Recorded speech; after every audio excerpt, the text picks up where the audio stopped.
All right, let's talk about something that's, well, it's absolutely critical, but let's be honest, it can be super frustrating for any mental health practice.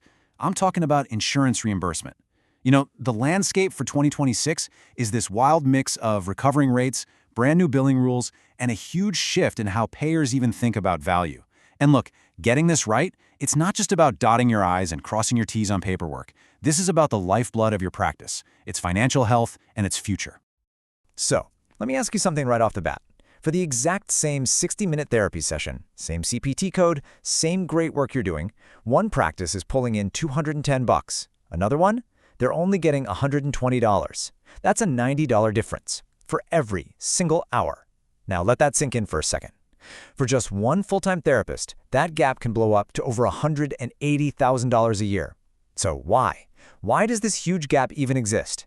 And the real million-dollar question is, how do you make sure your practice is on the right side of that number? Okay, so here's the game plan. We're going to break this all down for you. First, we'll hit the big policy shifts that are happening as we speak. Then we'll dive into the nitty-gritty of what insurance companies are actually paying out. We'll also uncover a really common trap that costs practices thousands. Seriously. After that, we'll get into concrete strategies to boost your revenue. And finally, we'll look ahead to the next big thing that's coming for all of us: value-based care. All right, first up, let's talk about the big 2026 reimbursement shift. The whole landscape is changing, and it's changing fast. Getting a handle on these key changes is really the first step to making sure your practice doesn't just survive, but actually thrives in this new world. Man, the last couple of years have been a total roller coaster, right? Back in 2024, we had this huge win. LMFTs and LMHCs could finally bill Medicare directly. That was massive. But then, bam, 2025 hit us with a pretty sharp, nearly 14% cut to Medicare rates. Ouch. But now, as we look at 2026, things are looking up a bit. We're seeing a modest recovery, maybe 2 to 4%, and just as important, if not more so, telehealth parity is finally permanent. It's here to stay, which really solidifies its place in how we deliver care. So yeah, Medicare rates are one piece of the puzzle. But let's get into the commercial insurance world now. This is where things get really interesting, because the rates for the exact same services can be all over the map, and honestly, often a whole lot better. Just look at this. We're talking about the most common session, right? A standard 60-minute therapy session, CPT code 90837. You know the one. The difference between what a top-paying plan and a low-paying plan will give you can be more than $90. And that's not just some minor discrepancy, That's a massive variance that can totally change your practice's bottom line. Let's get specific, because this is where it gets real.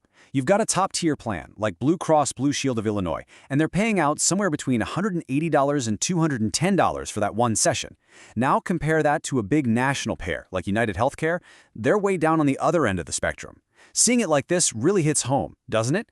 It shows you just how much your specific mix of insurance panels controls your practice's income. Okay, let's just pause and focus on that top number for a second. $210.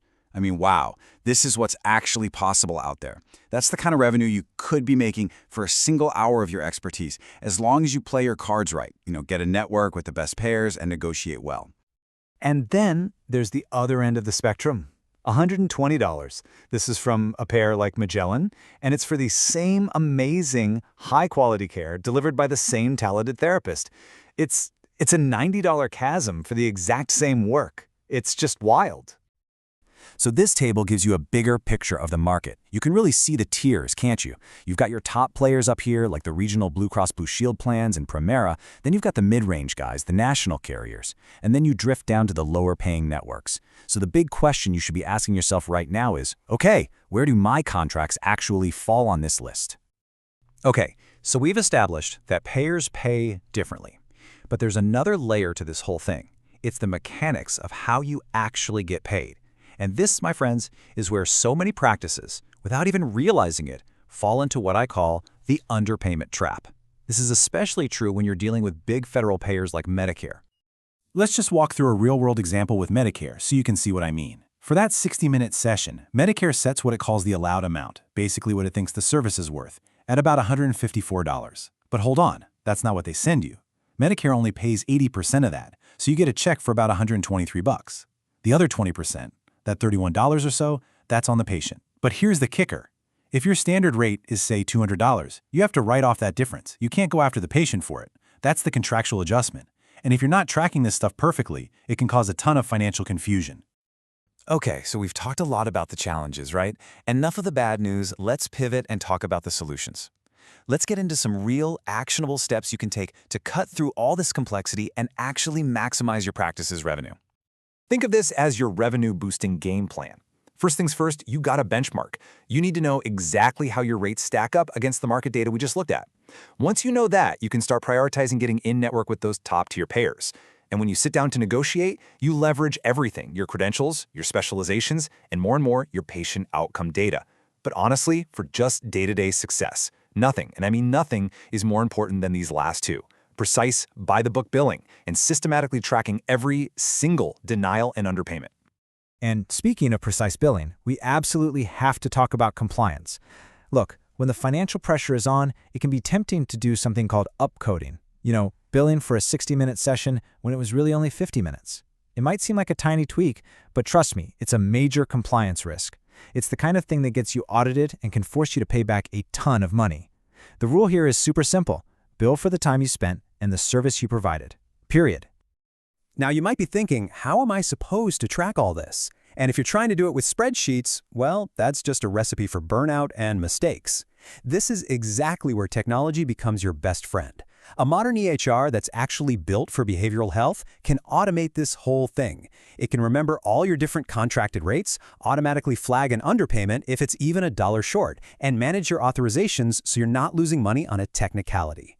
Seriously, this kind of system isn't a luxury anymore. It's essential if you want to survive and grow.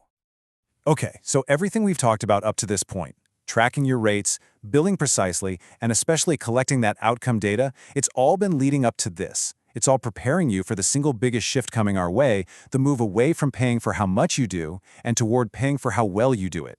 We're talking value-based care. This quote really just nails it, doesn't it? The future isn't about jamming your schedule with as many appointments as possible. It's about being able to prove, with cold, hard data, that your clients are actually getting better.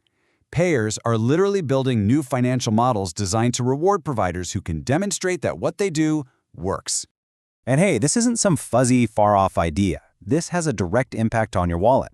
Right now, payers like Aetna and United Healthcare are already offering bonuses. We're talking 5 to 15% on top of your regular rate.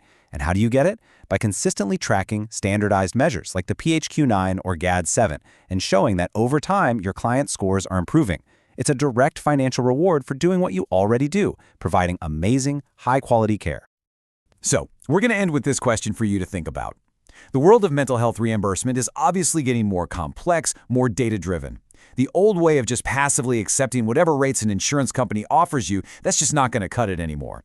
Success in 2026 and beyond is all about being proactive. It's about managing your payer contracts, tracking every single dollar, and proving your clinical value with data. The tools are out there. The strategies we've talked about work. So the only real question left is your practice ready for what's next?